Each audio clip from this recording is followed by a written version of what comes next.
Love this post. And I want to read it to you. I forgot one thing here, as I do. All right. Give me just a sec.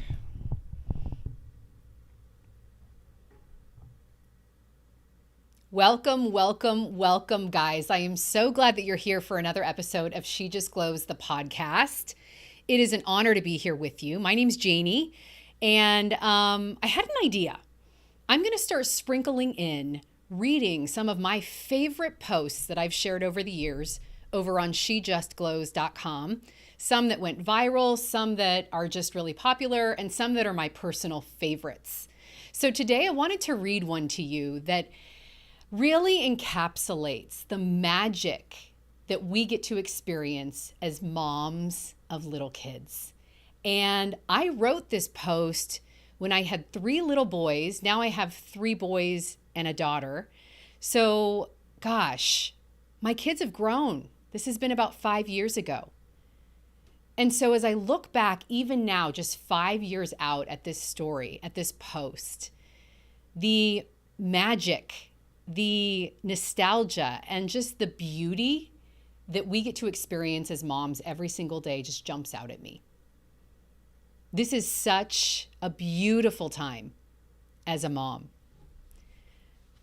So I wanted to read this post to you. It's called How a Stranger Reminded Me That Raising Little Ones is Magical. And you know, my kids are a little older now, but when they were younger, I needed these reminders. I needed this life raft of older women reminding me that this time when I have little kids is just special. But what's the first thing that people say to you when you're a mom of little kids that you hate? I hate it. I hated hearing the days are long, but the years are short. It's sort of this smug reminder that the person telling you this realizes how fleeting the days are or how fleeting the years are, but you don't. You're sort of stuck in the moment. And so that's sort of where I came from when I wrote this post. All right, here we go. I didn't notice her at first. It was Saturday morning at McDonald's. I was in the midst of cutting up pancakes, getting straws and milk, and generally trying to keep our 3 sons quiet and somewhat under control. And out of the corner of my eye, I noticed a woman gazing at our table. Her hair was white and wiry. Her skin was pale. Her eyes were hollow and surrounded by a shade of pink.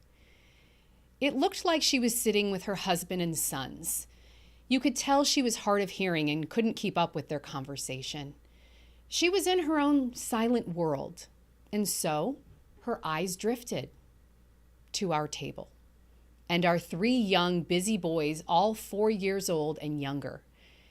At first, I thought the kids were bothering her, but then I looked a little closer, and in her face, I saw something entirely different. A softness in her expression, a glimmer in her eye, a fondness in her smile. And then a rush came over me, and I realized something. She was remembering. She was remembering the days when she was a young mom, frazzled and desperate and tired and cherished.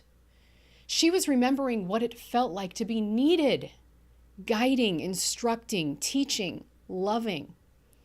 She was remembering her endless days with little boys, when time never seemed to stop. Not for showers or dinner or bedtime or sleep. She was longing. She was longing to be needed again for diaper changes and boo-boo kisses and bedtime stories and lullabies.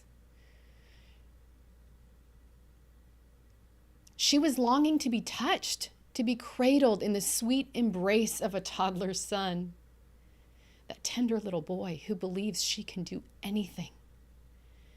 She was longing to nurture, to pick up a crying baby and be everything that he needs. to hold that soft, warm body and feel the weight of his head resting on her chest. She was longing for the days when she was the most important woman in her sons' lives. Before school and jobs and families and wives, all of those things are wonderful. But when her sons were young, she was the person for whom all things were possible. The most beautiful woman in their world. And so sitting in that chair, I felt her reminiscent admiration wash over me. And I recognized the unspoken beauty in my otherwise mundane morning. And then I remembered that raising little ones really is magical. A few moments ago, it was just an everyday errand that was thankless and hard and messy. The milk spilled and the baby choked on a sausage chunk and the toddler wanted more pancake syrup. But one day, I might be sitting with my grown sons at a table. And I'll be gazing at that young mom who is disheveled and unshowered and trying to shovel cold eggs into her mouth and stop little hands from toppling her coffee. And I'll wish that I could go back.